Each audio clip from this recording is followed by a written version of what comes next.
This is going to sound odd, but I realised if I run the presentation backwards, it'll kind of work. It'll be a bit quicker. So my name is James. I'm the head of IT at Stratton Hall School, which is over in Northampton. I teach 4-year-olds to 13-year-olds, and it's kind of fun because I play with an awful lot of Lego, and it's kind of groovy.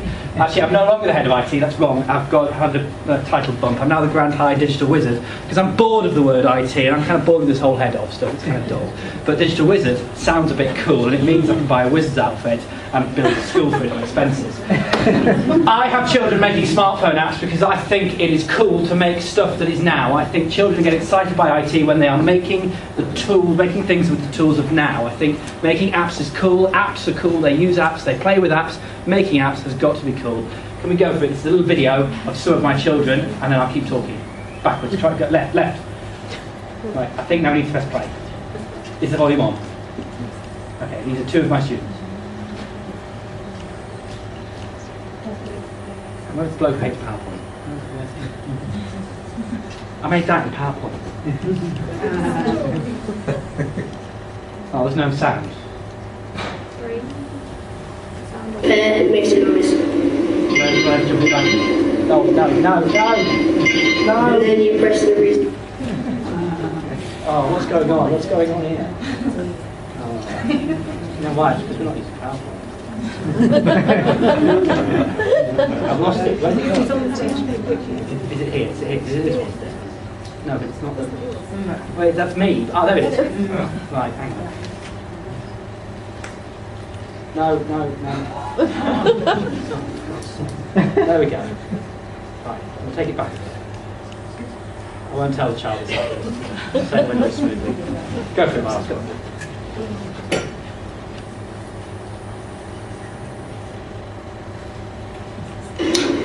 This is my app. It's a pairs game, and you press each button, and when you get a pair, it makes a noise. And then you press the reset button. This is my app, and it's called Molmash. And what you have to do is you have to press the mole that's not red to get a score, and if you press the red mole or nothing, you get a miss. And you'll see when you're fed up with this, you can reset the button for reset. So, I mean, those guys are 10 and they've made their own app, and it's on the App Store. They've made about 5 pence because nobody wants to buy their app. But it's really cool, it's really interesting, and it's really exciting. Mostly I'm doing it with Year 8. Because I've got a whole 6-month project with Year 8, and I said, Year 8, what do you want to do? Do you want to do Raspberry Pis? Because Raspberry Pis are cool, Year 8. And they all looked at me and said, no, you're a bit of a geek, so we won't do that. But when I said apps, they suddenly went, oh yeah, that'd be really cool. I'm using MIT App Inventor because it's really, really simple. It's so simple that I'm going to just jump through the Prezi and make everyone feel it. You can test the app you're making on your computer, which is kind of simple and kind of cool. It's a nice little emulator there, and it's free. So what's that called again? MIT App Inventor. It originally was called Google App Inventor, but they gave the project to MIT instead. The interface for building the instructions looks incredibly like Scratch. If you've taught Scratch before, and I taught Scratch to Year 7 before teaching MIT App Inventor to Year 8, there's a really simple learning curve, and it's really straightforward, and they find it quite simple actually, which is kind of cool. And it's got this like, kind of web front end kind of built into it. So you sort of design the app first. This is where the presentation is going backwards. You design the app first on the website, then you add all the instructions, then you can test it. And you can test it on your phone. You can download the app you have made to your phone, and it just works. Now, I'm quite a lazy teacher, so I've been using all these resources from the Royal Society of Edinburgh, and the kids love them because there's loads of video, loads of examples, loads of worksheets, and the kids love the videos because the bloke's got this really nice soft Scottish accent, and apparently it makes it really easy to understand.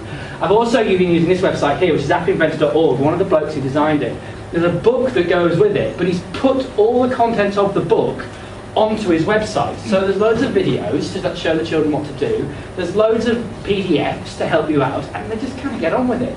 And also, if you YouTube the words App Inventor, it turns out that pretty much every computing teacher in existence has made a how-to video for App Inventor.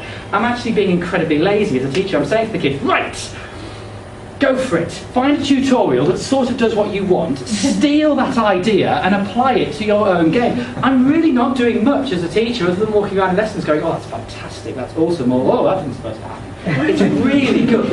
The best thing I'm using is a little headphone splitter. It costs £4 from an online website. So the children sit there, they've got 2 sets of headphones, they've each got a set of headphones on, it's all plugged into one computer, they're watching the video on one screen and they're pausing it, and they're building the app on the other computer next to them. It's really straightforward.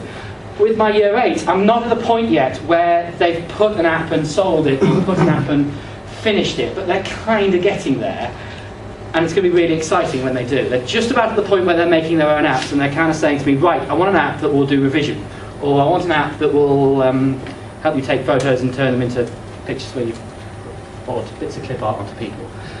I'm quite excited actually because I don't really know how it's going to end up. I have told them that I would like a Ferrari, so if they could make the next Angry Birds, I would appreciate it and I'd share the profits with them if they liked.